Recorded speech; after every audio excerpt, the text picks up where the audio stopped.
Sports and national winner of Ato Pearl Awards, the GSF Raven Sikaran of Tanay Rizal.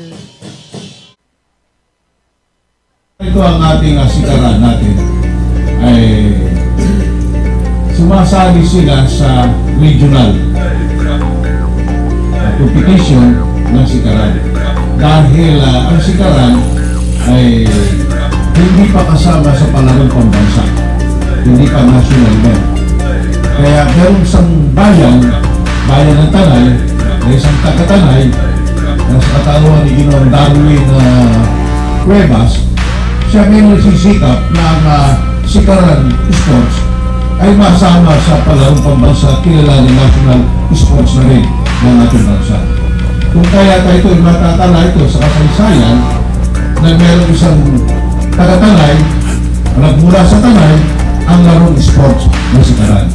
Kaya napakaganda ito dinumpisahan ito at hindi naman basta sports ito, gamit din ito pang ating pang-protection, gamit natin ito ng ating mga bantay bayan na talagang kailangan talagang matutunan talaga. Napakalapakan natin sa mga taong pinag-isayan. At natala sa kasaysayan yan ng ating landmark ng ating bayan na Tanay. Ang grupo, dito sa Lorigan, pagkakaroon po sa ibang bansa. Medyo magiging madetalo ang busisi ang proseso.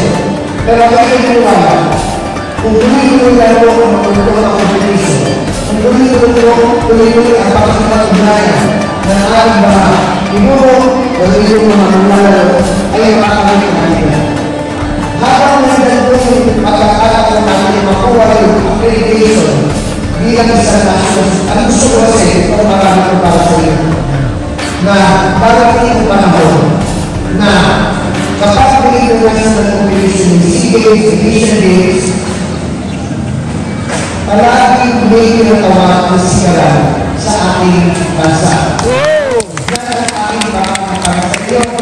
At kumitin ito po sa inyo, sisikapin ko na makuha natin yan. Kailangan ko lang ang inyong cooperation, kailangan ko ang inyong dedication, na alam ko may natin binibigay ko. Kaya lang maraming salamat. Gusto ko lang binibigay ito. Maraming ipagdang ito kung natin ibigay. Kung ang salamat ang gawin natin natin, alam ko lang isang pangalaman, isang pagdagdag para sa PHC. Yes, Congressman. So, again, Lusan, thank